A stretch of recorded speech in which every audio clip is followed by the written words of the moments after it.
मित्रांनो, सर्वांना जय जिजाऊ मराठी लग्नाच्या या सामाजिक प्लॅटफॉर्मवर आपल्या सर्वांचं स्वागत आहे. वेगवेगळ्या विषयावर समुपदेशन करण्याचा प्रयत्न करत असताना कुठल्याही राजकीय विषयाला हात घालणे हा या प्लॅटफॉर्मचा उद्देश किंवा हेतू नाही. मात्र एखादी गोष्ट जर समाजामध्ये विवादास्पद असेल तर तिच्यावर भाष्य करणं हे संयुक्तिक ठरतं. काल परवा जागतिक महिला दिनाच्या निमित्ताने रोहिणी खडसे या राष्ट्रवादीच्या प्रदेशाध्यक्ष आहेत. तर त्यांनी राष्ट्रपती महोदयांना एक पत्र लिहिलं आणि त्या पत्रामध्ये त्यांनी सुरुवातीला महिला दिवसाच्या शुभेच्छा देऊन सोशल मीडियावरती पत्र व्हायरल झालं आणि अनेक न्यूज चॅनलनी त्याच्या बातम्याही छापल्या आणि त्याच्यामध्ये त्यांनी महिला दिनाच्या शुभेच्छा देत असताना हा देश गांधी आणि तथागत गौतम बुद्ध यांच्या विचारांचा अनुकरण करणारा देश आहे, ज्यांनी आम्हाला सत्य, अहिंसा, करुणा ह्या गोष्टी शिकवल्या आणि त्याचं अनुकरण करायला सांगितलं. त्याच्यासाठी त्यांनी स्वतःचं आयुष्य खर्ची घातलं आणि त्यांचं तत्वज्ञान हे जगामध्ये एक महान तत्वज्ञान म्हणून आपण सगळ्यांनी स्वीकारलेलं आहे. अशातच त्या दुसरीकडे महिलांवर जे काही दिवसेंदिवस अत्याचारांच्या घटनांमध्ये वाढ होत आहे, तर त्याबाबत त्या पत्राचा आशय होता, मजकूर होता आणि त्यांनी अप्रत्यक्षरित्या महिलांना एक खून करण्याची परवानगी त्यांनी मागितलेली आहे राष्ट्रपती महोदयांकडे. मग त्यासाठी त्यांनी वेगवेगळी प्रतीकं वापरली. आता प्रतीकं काय ते पत्र वाचताना तुमच्या लक्षात येईल की कुठल्या प्रतीकाचा त्यांनी वापर केलेला आहे. मात्र ही प्रतीकं वापरत असताना त्यांनी अप्रत्यक्षरित्या खुनाची मागणी केली की महिलांना एक खून करण्याची परवानगी द्यावी आणि आम्हाला एक खून माफ करावा, अशी ही विवादास्पद मागणी आहे. म्हणजे एकीकडे अहिंसेचा संदर्भ द्यायचा आणि दुसरीकडे हिंसा करण्यासाठी परवानगी मागायची. ही गोष्ट कुठेतरी या दोन्ही बाबतीत विसंगत वाटते आणि दुसरीकडे हीच गोष्ट पुन्हा न्याय प्रक्रियेत जी काही आपण न्यायव्यवस्था स्वीकारलेली आहे तर त्याच्यामध्ये हस्तक्षेप करणारी वाटते, असं एक सामान्य माणूस म्हणून आम्हाला हे याबद्दल वाटतं. दुसरीकडे आमच्या मुलामुलींची लग्न जुळत नाही आणि त्याच्यामुळे कुठेतरी आमच्या मुलामुलीमध्ये नैराश्याची भावना येत आहे आणि रोहिणी खडसे ह्या कुठेतरी त्या राजकीय व्यवस्थेचा एक घटक आहेत. काल परवा त्यांच्याच कुटुंबातील खडसे ज्या केंद्रीय मंत्री आहेत तर त्यांच्या मुलींची छेडखानी करण्याचा प्रकार घडला. त्या मुलांवर पोक्सो अंतर्गत गुन्हाही दाखल केलेला आहे आणि एका मंत्र्यांच्या मुलीच्या बाबतीत असं घडतं तर महाराष्ट्र किंवा देश किती सुरक्षित आहे याबाबत पुन्हा एकदा कायदा आणि सुव्यवस्थेचा प्रश्न अधोरेखित झाला. तो वेगळा विषय आहे. काही दिवसांपूर्वी याच घटनातून एन्काउंटर सारख्याही घटना घडलेल्या आहेत की आरोपींचं एन्काउंटर केलं गेलं. कायदेशीर अनेक कडक अशा तरतुदी केलेल्या आहेत, मात्र कायदेशीर तरतुदी करूनही ह्या घटना थांबत नाही. एक कुठेतरी समाज हा वेगळ्या दिशेनं प्रवाहपतीत होतो आहे. नैराश्याच्या भावनेतून मग त्याच्यामध्ये नैराश्य येण्यासाठी अनेक गोष्टी कारणीभूत असतील. मग त्या नैराश्याच्या भावनेमधून आमचा जी काही तरुण पिढी आहे, युवा पिढी आहे, तर ही कुठेतरी उद्रेकी बनत आहे. विकृत मानसिकता त्यांच्या मनामध्ये जन्म घेत आहे. दिवसेंदिवस तुमची जी काही धार्मिक, सामाजिक, पारंपरिक, सांस्कृतिक किंवा नैतिक जी मूल्य आहेत तर त्यांचा सातत्याने ऱ्हास होतो आहे. ती मूल्य ढासळत आहेत आणि अशा आधारे एकीकडे तत्वज्ञानाच्या आधार घेत खून करणाऱ्यांनाही क्षमा करावी असा संदेश देणं हे म्हणजे नेमकं हिंसाचारांचं किंवा या घटनांचं चक्र या गोष्टीमुळे थांबणार का, हा प्रश्नही आमच्यासारख्या एक सामान्य माणसाच्या मनामध्ये निर्माण होतो. एक खून माफ करा या मागणीचा अर्थ नेमका असा की बा महिलांना एक खून करण्याची परवानगी द्यावी, ही मागणी हिंसाचाराचे चक्र थांबवण्याऐवजी एक प्रकारे त्या वाढवण्यासाठी ती कारणीभूत ठरू शकते. अप्रत्यक्ष ही मागणी हिंसाचाराला प्रोत्साहन देण्यासारखी आहे की जे की गौतम बुद्ध आणि महात्मा गांधी यांनी आपल्या आयुष्यभर या गोष्टीला पूर्णपणे विरोध केलेला आहे.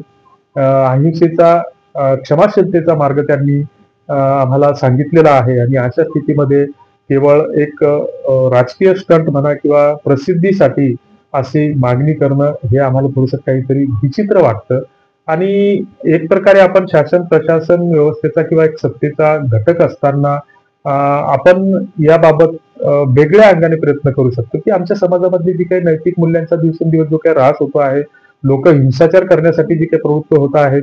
दत्ता गाडीचं जे प्रकरण, पुण्यामध्ये स्वारगेटचं प्रकरण सगळीकडे चर्चेत येत असताना काल परवा औरंगाबादला दुसरं वेगळं प्रकरण घडलं. म्हणजे याचा अर्थ कायदेशीर कठोर तरतुदी करूनही हिंसाचाराचे चक्र हे थांबणार नाही. तर समाजाची जी काही मानसिकता दिवसेंदिवस बदलत आहे, विशेषतः नवीन पिढी जी आहे, तर ती वारंवार हिंसाचार करण्यासाठी, लैंगिक अत्याचार करण्यासाठी प्रवृत्त होत आहे. या मागची नेमकी कारणं काय, या मागची कारणमीमांसा शोधणं गरजेचं असतं आणि त्या दृष्टीनं त्यावर उपाय होणं गरजेचं असतं. कारण महिलावरील अन्याय, अत्याचार, हिंसाचार जे काय आहेत, लैंगिक अत्याचार असतील, तर हे याच कालावधीमध्ये होतात असं म्हणणं योग्य ठरणार नाही. यासाठी अनेक ऐतिहासिक संदर्भही देता येतील. इतिहासामध्ये अनेक अशा गोष्टी घडल्या. जोहार सारखे की हजारो महिलांनी आपल्या प्राणांची आहुती दिलेली आहे. राजस्थानमधलं जोहारचं जे प्रकरण आहे तर ते अतिशय प्रसिद्ध आहे. याला असे अनेक ऐतिहासिक दाखले आपल्याला देता येतील आणि या गोष्टीला आपण कुठेतरी प्रतिबंध करू शकतो. मात्र त्याच्यासाठी जाण्याचा मार्ग वेगळा आहे. आम्ही एक प्रकारे धार्मिकतेच्या नावाखाली समाजामध्ये धार्मिक मूल्य आणि नैतिकता रुजवण्याचा प्रयत्न करतो आहोत. आमच्या मंदिरांची संख्या वाढत आहे. दरवर्षी प्रत्येक गावामध्ये मोठमोठाले सप्ताह होत आहेत. कीर्तन परंपरेचा भाग म्हणून सप्ताह घातले जातात. मात्र यातून ह्या गोष्टी थांबण्याऐवजी त्या वाढत आहेत. म्हणजे नेमकं आपली गोष्ट अशी होती आहे की दुखणं म्हशीचं असतं आणि इंजेक्शन किंवा उपचार हे पठारीवर केले जातात, असंच कुठंतरी घडतं आहे. मग एकीकडे आमची जी तरुण पिढी आहे त्यांची लग्न जुळत नाहीत म्हणून ती कुठेतरी नैराश्याने ग्रासलेल्या आहेत. मग त्यांच्या मनामध्ये कुठल्या तरी वेगवेगळ्या विकृती जन्माला येत आहेत आणि त्याला जी काही प्रोत्साहन देणारे जे काही घटक आहेत, जे जबाबदार गोष्टी आहेत, तर त्या गोष्टीचा प्रतिबंध करणे हे सरकारचं, त्या राज्यकर्त्यांचं काम आहे. मात्र त्याच्याकडे कोणाचंच लक्ष नाही. आज ज्या ठिकाणी ज्या युट्यूबच्या प्लॅटफॉर्मवर तुम्ही जो व्हिडिओ हा पाहत आहात, तर त्याच्यावर तुम्ही सर्च बॉक्समध्ये जा आणि मराठी बोधकथा हे शीर्षक टाईप करा आणि त्याच्या खाली तुम्हाला काय धिंगाणा दिसतो ते तुम्हीच पहा. किंवा how to make English sentence हे टाईप करा. ही इंग्लिश सेंटेन्स कुणाला बनवायची? आमच्या 13 ते 18 वर्ष वयोगटातील 3 एज मुलांना ती इंग्रजी शिकायची असते आणि त्या इंग्रजी शिक्षणाच्या नावाखाली जी काही समाजामधली जी काही असामाजिक तत्व आहे, तर ती तत्व त्यामध्ये घुसतात. की त्यांना माहिती असते फक्त की 13 ते 18 वर्ष वयोगटातील ही मुलं ज्यांना कुठलीच समज आलेली नसते, तर ती अशा गोष्टी तिथे घुसळल्या या शीर्षकाखाली, म्हणजे ते कुठेतरी लैंगिकतेला प्रोत्साहन देणारे ते युट्यूबचे व्हिडिओ पाहतात. मध्य प्रदेशातली एक घटना 5-6 महिन्यापूर्वी उजागर झालेली आहे. सगळ्या वर्तमानपत्रामध्ये ती बातमी आलेली आहे की भाऊ आणि बहीण एका खोलीमध्ये झोपलेले असताना दोघेही टीनेज आणि मग त्याच्यावर त्या पोर्न साइट्स पाहत असताना मोबाईलमध्ये त्याच्या कुठेतरी लैंगिक उत्तेजना अतिशय भयंकर स्थितीपर्यंत चालवल्या गेल्या आणि त्यानं स्वतःच्या बहिणीवरच त्या ठिकाणी सोबत संबंध प्रस्थापित केले. म्हणजे ही गोष्ट आम्हाला इथं सांगताना सुद्धा थोडंसं अवघडल्यासारखं वाटतं आणि ह्या गोष्टी आता सर्रासपणे घडत आहेत. पण ह्या गोष्टी मग डिजिटल सेन्सॉरशिप आमचं सरकार का लागू करत नाही? मग रोहिणी खडसे यांनी सरकारकडे तशी मागणी केली पाहिजे किंवा ह्या गोष्टीला कुठेतरी प्रतिबंधित करा. एखादी सोशल मीडियामध्ये जर कोणी कंटेंट अश्लीलतेला धरून जर टाकत असेल किंवा या गोष्टीला चालना देणारा एखादं कंटेंट प्रसिद्ध करत असेल, तर त्याच्यावर प्रामुख्यानं गुन्हे दाखल करा. की एखाद्या अभिव्यक्ती स्वातंत्र्याच्या हिशोबाने जर अशा काही गोष्टी सांगत असेल, तर त्या आमच्यासारख्या लोकांवर गुन्हे दाखल करण्याची सरकारची मानसिकता दिवसेंदिवस बळावत आहे. राहुल सोलापूरकर सारखे, प्रकाश खारकर सारखे लोक मोकाट सोडतात कारण ती शासकीय सरकारी व्यवस्थेचा एक भाग आहेत म्हणून त्यांना मोकाट सोडलं जातं. आणि दुसरीकडे रवींद्र पोखरकर जे सत्य सांगण्याचा प्रयत्न करतात किंवा काही कीर्तनकार लोक हे राजकारणी लोकांचा सुद्धा प्रचार करतात, याबद्दल ते आपले विवेचन मांडतात, तर त्यांच्यावर गुन्हा दाखल केला जातो.